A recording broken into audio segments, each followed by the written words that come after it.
Hey everyone, and welcome back to Review. So today I'm going to be doing a movie review on the movie Winter's Bone with Jennifer Lawrence and John Hughes. I didn't realize there was Jennifer Lawrence in the movie until I saw the credits, and then I realized that Jennifer Lawrence is the main character in the movie. And that's her, and it says, after her deadbeat father jumps bail and Mr. Spears sentient Reed Ollie, Jennifer Lawrence must find a way to track him down, for the thaw home or custody of two young siblings. The way to lose everything, we must hack through the lies and threats, dooming everyone in the world telling the PC the dangerous truth about father, letting ourselves go in this post-planning filler. The Thriller. This is winner Best Picture and Best Screenplay at the Sundance Film Festival. It's pretty honors, but let's see if it might give you a method after I give you a spoiler-free review on plot summary. So early on in the movie, like a few minutes into the movie, like almost like right away in the movie, I would say, you find out that the main character, Reed Ollie, Jennifer Lawrence. You find out that Jennifer Lawrence finds out that her dad is in prison or jail. I should say prison or jail. You don't know which. And that he skipped court. He skipped court for his charge. His court trial. He skipped his court trial, and then they're gonna have the sheriff said, well, if you don't you either find your dad, or you tell him either find the dad, or we're gonna take your house and presumably sell it in order to pay for the bail of your dad. And she's like, okay. And she didn't want to lose the house, so she goes around the various family members that live nearby, and she said, I want to find more stuff about my dad. And the family members, they're not willing to give it up. They're not willing to give any information up. And same with his friends. They're not willing to give any information out on him. Even though they might know where he is, they don't want to give his whereabouts out. No one does. And then you also find out that her mom's pretty sick, and she can't work to provide for the family. So the kid has to provide for the family, like take care of the mom, take care of the mom and the kid, and her brother and sister, her younger brother and sister, as well. And then you find out that like 20 minutes in the movie, about 20 minutes, half an hour in the movie, you find out that her dad smoked meth, and her dad smoked meth.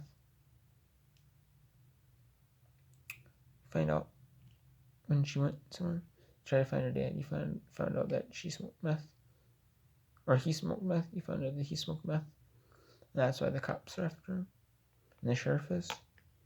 I don't really want to spill too much more, because most of the movie is her going around to her various family members' houses and trying to find her dad, and then she goes around various places to find evidence about her dad, the whereabouts of her dad, and then she goes around to various family members' houses looking for information, if they'll say anything to her.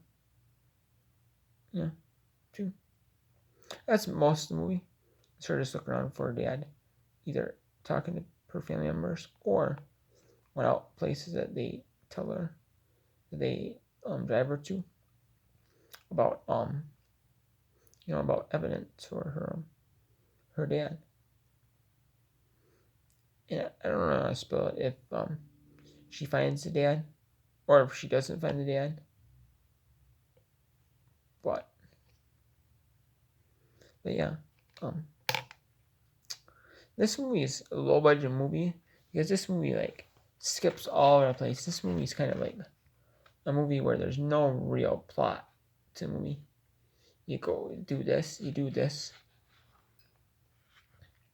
I mean, and there's a lot of assuming in this movie, like you're not really for sure,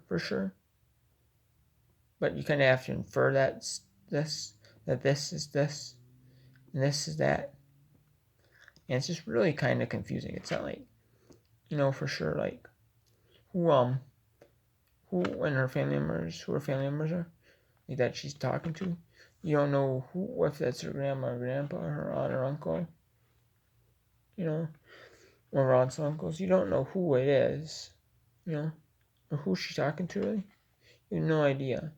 And it's also kind of low budget because you leave like lawnmowers sitting outside in like their yard in like the grass, and they walk by like the lawnmowers, various times in the movie, or they show like lawnmowers in the background in the movie.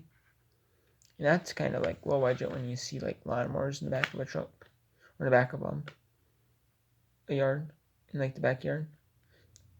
You see like the lawnmowers in the back, a couple lawnmowers in the back, a couple riding lawnmowers in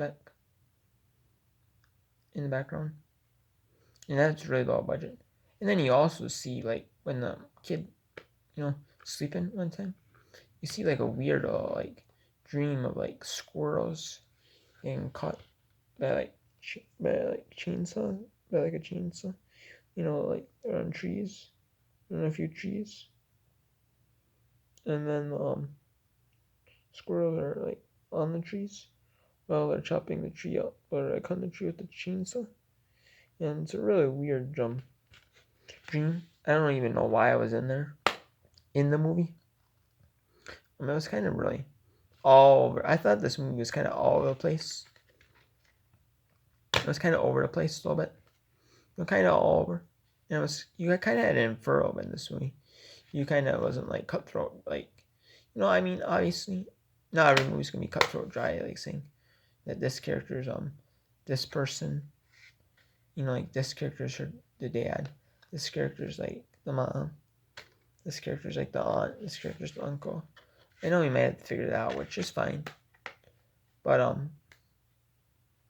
it's kind of a lot of inferring. Like, you assume it's this, you assume it's that. There's a lot of assuming going on in this movie. It's all, I mean, and it just kind of goes around, like in loops, like, and the ending. This movie, the ending. I'm not gonna spoil like the ending, but it's only okay. I give Winter's Bone. I'll give it a 6 out of 10. It's okay. It's only okay. It's a good movie. It seems like it's a good movie. But then it just kind of skips like all over the place. Like it goes from like one scene to another to another to another, and the scenes are like really short. And then also, it's kind of like really, I don't mind that's low budget. I don't mind that, but I just like the fact that it skips like, seems like it kind of cuts out to like a different scene, and then you're kind of like left hanging. You're kind of left guessing what's happening in the scene, because they really don't describe a whole ton of movie. At least that's what I think. But yeah, that's my thoughts. So next time, everybody, take care of it. Yeah, it's only a 6 out of 10. It's only okay. You should kind of watch this movie to find out what I'm talking about. If you actually see the movie, what I gave for a spoiler free thought summary will actually make sense. I just don't want to spoil the plot summary. But that's mainly what I can share thoughts on, because there is a few spoilers I could give. That'd be like big giveaways of the movie, kind of ruin part of the movie. So next time, okay, take care. And I picked this up for Nancy since I'm local thrift, so I'm not really mad out nothing. If I sell this movie, I might actually just sell this and see what's worth on eBay. But yeah, so next time, take care.